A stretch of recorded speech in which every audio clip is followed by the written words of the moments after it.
ये हमारी वीडियो का पार्ट 2 है, जो हमारा junior office assistant post code 939 exam हुआ है। तो चलिए वीडियो स्टार्ट करते हैं। हमारा 49 क्वेश्चन है, what is the address of cell at row 25 and column 30 of an Excel worksheet. तो इसका जो सही आंसर होगा ऑप्शन नंबर बी सही होगा, AD 25। आपका 50 क्वेश्चन है, which of the following is not a valid cell address in MS Excel. आपको बताना है कि आपका कौन सा वैलिड सेल एड्रेस नहीं है। तो ऑप्शन नंबर आपका डी यहाँ पर सही होगा। How many cell address there are in the cell range B2 to F12 in MS Excel. तो जो आपका 51 है, इसका आंसर होगा option number A. What will be the value of cell containing the formula given below. तो आपको यहाँ पे बताना है कि आपका इसमें सेल का क्या मान होगा। तो ये आपका जो यहाँ पे सही आंसर है ऑप्शन नंबर आपका यहाँ पे बी सही होगा, 45। What will the address of a cell range from A3 to G5 in MS Excel. आपको यहाँ पे सेल रेंज एड्रेस बताना है सेल रेंज का। तो आपका यहाँ पे ऑप्शन नंबर ए सही होगा, A3 to G5। आपका 55 क्वेश्चन है, जब आप इसे सोल्व करोगे, आप यहाँ पे काउंटर का यूज़ करोगे, तो आपके पास यहाँ पे टोटल जो वैल्यू आएगी ये आपके पास यहाँ पर 12 आएगी। तो ऑप्शन नंबर ए सही होगा। अगला क्वेश्चन है आपका 56, which of the following is the MS Excel function to count the number of non empty cell in a given range. तो यहाँ पर आपका ऑप्शन नंबर बी काउंट का सही होगा। How many worksheet are present in Excel workbook by default.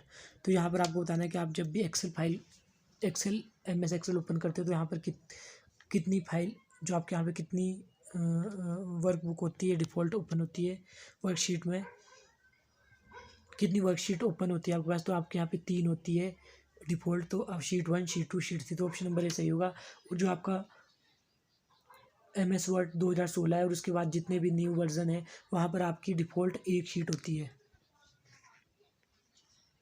Which of the following are true about MS Excel default cell alignment. आपको यहाँ पे बताना है कि जो आपकी MS एक्सेल की डिफ़ॉल्ट सेल अलाइनमेंट होती है उसके बारे में कौन सी कंडीशन यहाँ पे ट्रू है। तो यहाँ पे आपकी both text and number are aligned left, both text are number are aligned right, text are aligned right and number is aligned left, text is aligned left and number is aligned right. तो आपको यहाँ पे option number D सही होगा। आपका 59 question है, what will be the value return by the formula work day.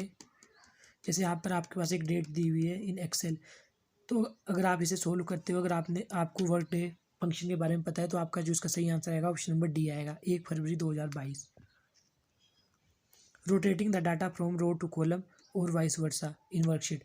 अगर आपको रो से कॉलम में डाटा को कन्वर्ट करना है और कन्वर्ट से कॉलम से रो में करना है, तो उसे क्या कहा जाता है। तो इस पिक्चर को ट्रांसपोजिंग कहा जाता है। तो ऑप्शन नंबर सी आपका यहाँ पे सही होगा। ये क्वेश्चन काफ़ी बार एग्जाम में पूछा गया है। Which of the following is not a chart type supported by MS Excel. तो आपको बताने में कौन सा चार्ट होता है जो आपका MS एक्सेल द्वारा सपोर्ट नहीं किया जाता। तो आपका वॉल्यूम चार्ट सपोर्ट नहीं किया जाता। आपका एरिया चार्ट होता है, स्केटर चार्ट होता है, लाइन चार्ट होता है। जैसे यहाँ पे स्केटर प्लॉट दिया हुआ है, तो आप इसको प्लॉट नाम से आप यहाँ पे थोड़ा कंफ्यूज हो सकते हो, लेकिन इसका मतलब ही चार्ट ही है। तो आपका एरिया चार्ट होता है, स्केटर चार्ट होता है, लाइन चार्ट होता है, जैसे आपका ड्रॉगट चार्ट होता है। ये आपके सारे चार्ट होते हैं, लेकिन आपका वॉल्यूम चार्ट नहीं होता। ऑप्शन नंबर सी आपका यहाँ पे सही होगा। जैसे आपका पाई चार्ट भी होता है। Which of the following feature in MS Excel lets you record a sequence of key stroke and play them again when required.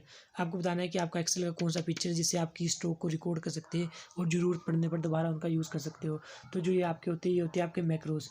और आपको ये क्वेश्चन भी आ सकता है, जो मैक्रो होती है कौन सी लैंग्वेज का यूज़ करके बनाए जाते हैं। तो ये आपकी विजुअल बेसिक लैंग्वेज का यूज़ करके बनाए जाते हैं, VBA। तो ऑप्शन नंबर आपका यहाँ पे सही होगा, macro. Which of the following IP address is known as loop back address. आपको जानना है कि आपका लूप बैक एड्रेस कौन सा होता है। तो ऑप्शन नंबर बी सही होगा, 127.0.0.1। इस लूप बैक एड्रेस का मैक्सिमम हैकर यूज़ करते हैं टेस्टिंग के लिए। Which of the following network address is use to mapping IPv4 address to media access control address. तो ये क्वेश्चन मैंने आपको मेरी पुरानी वीडियो में भी करवाया था कि जो आपका ARP होता है, ये IP एड्रेस को मैक एड्रेस में कन्वर्ट कर देता है, और एक इससे उल्टा होता है RARP, reverse address resolution protocol. जो रिवर्स ARP होता है उसका वर्क होता है, ये मैक एड्रेस को IP एड्रेस में कन्वर्ट कर देता है, लेकिन जो सिंपल ARP होता है ये IP एड्रेस से मैक एड्रेस में कन्वर्ट कर देता है। तो ऑप्शन नंबर आपका यहाँ पे सी सही होगा। Which of the following is not a valid local IPv4 address. आपको बताना है कि आपका लोकल IPv4 एड्रेस कौन सा नहीं है। तो आपका यहाँ पे ऑप्शन नंबर सी सही होगा, 260.240.11. Which of the following command make use to ICMP message to test the reachability of a specified computer on the network?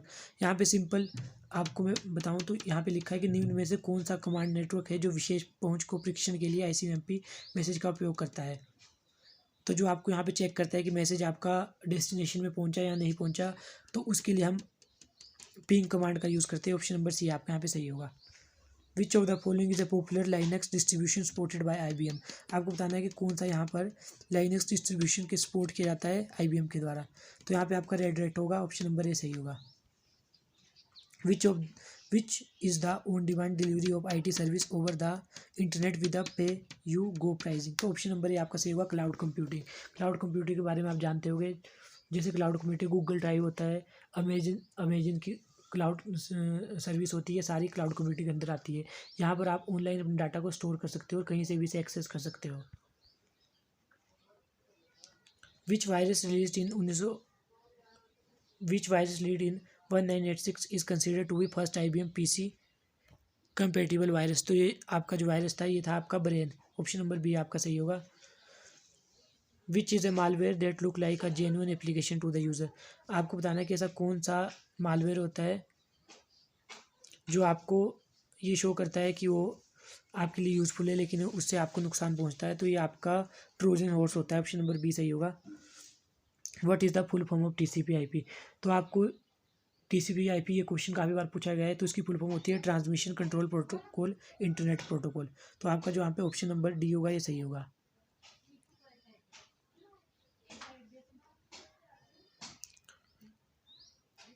Which is a plain text transformation about browsing session stored on the client computer by the web browser? यहाँ पर आपको बताना है कि आपके web browser द्वारा cloud computer पर संग्रहित ब्राउज़र, आपको बताना है कि ऐसी कौन सी फाइलें होती है जो आपके ब्राउज़र में स्टोर होती है सर्वर के द्वारा, जो जिसमें इंफॉर्मेशन टेक्स्ट की फॉर्म में सेव्ड होती है। तो ये आपके कुकीज़ होते हैं। यहाँ पे ऑप्शन नंबर सी होगा। जैसे आप कोई भी वेबसाइट खोलते हो तो आपके पास कई बार ऑप्शन आता है कि आपको कुकीज़ के लिए एक्सेप्ट करना है या नो करना है। तो ये कुकीज़ होती है आप जो आप जैसे गूगल में आप कुछ भी सर्च करते हो तो ये सारी इंफॉर्मेशन को स्टोर कर लेता है और उसके बाद आप दोबारा से जब भी गूगल या कोई ब्राउज़र खोलते हो तो आपको जो भी आपने सर्च किया था उससे रिलेटेड एड्स वगैरह दिखाता है। तो ये सारा काम कुकीज़ के द्वारा ही होता है। यहाँ पे ऑप्शन नंबर सी आपका सही होगा। Who among the following is known as the father of world wide web? जब आपको क्वेश्चन आया था एग्जाम में तो आप कंफ्यूज हो गए होगे कि आपका टिम बर्नर्ली लिखे, यहाँ पे आप विंटन सर्फ लिखे। तो जो आपका विंटन सर्फ था, इन्होंने आपका इंटरनेट में इनका नाम आता है विंटन सर्फ का और बॉब खान का, तो इनका इंटरनेट में नाम था। लेकिन जो आपका www था ये आपका एक वेब ब्राउज़र था, फर्स्ट वेब ब्राउज़र था। तो इसे टिम बर्नर्ली ने डेवलप किया था और HTML को भी टिम बर्नर ने डेवलप किया था। तो आपका ऑप्शन नंबर यहाँ पे सही होगा, Tim Berners Lee.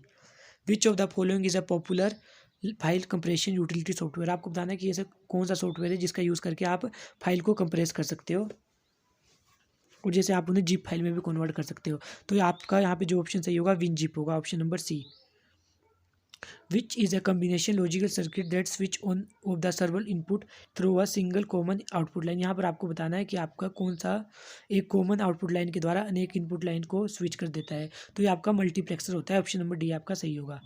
Which of the following HTML tag is use to draw a horizontal line? आपको बताएं कि आप हॉरिजेंटल लाइन ड्रॉ करने के लिए कौन सा टैग यूज़ करते हैं। तो यहाँ पर आप इजीली नाम से ही पता कर सकते हो HR टैग। HR टैग का मतलब होता है हॉरिजेंटल रो। तो आप HR टैग का यूज़ करके हॉरिजेंटल रो अपने वेब पेज में क्रिएट कर सकते हो। तो ऑप्शन नंबर बी सही होगा। How many heading levels are supported by HTML? आपको बताना है कि HTML द्वारा कितने हेडिंग लेवल सपोर्ट की जाते हैं। तो ये आपकी 6 होती है, H1 H2 H3 H4 H5 H6। जो आपका H1 होता है सबसे बड़ा होता है और जो H6 होता है सबसे स्मॉल होता है। Which of the following HTML tag is use to create a cell in a table row? आपको बताना है कि टेबल के अंदर आपको सेल क्रिएट करने के लिए कौन से टैग का यूज़ करते हैं। तो आपका ये TD होता है। जो आपका टेबल होता है, टेबल टैग के अंदर आपका TR का यूज़ होता है, TD का यूज़ होता है। यहाँ पर ऑप्शन नंबर आपका सी सही होगा, TD। Which of the following attribute of an image HTML IMG HTML element is to specify to URL of image file? जैसे आप IMG टैग के बारे में जानते हो, इस टैग का यूज़ करके आप इमेज को ऐड कर सकते हो HTML डॉक्यूमेंट में। तो आप यहाँ पे SRC जो आपका सोर्स होता है इसका यूज़ करके इमेज को ऐड कर सकते हो। तो ऑप्शन नंबर ए आपका यहाँ पर सही होगा। How an inline CSS is used in an HTML document. तो अगर आपने मेरी पुरानी वीडियो देखी होगी तो मैंने उसमें आपको जो CSS होता है, तीन तरह की CSS के बारे में बताया था।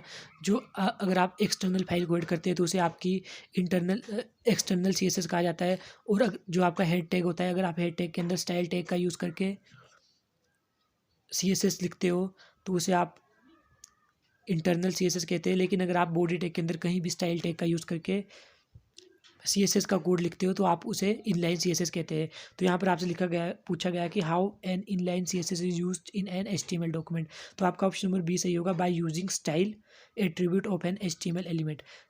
इसका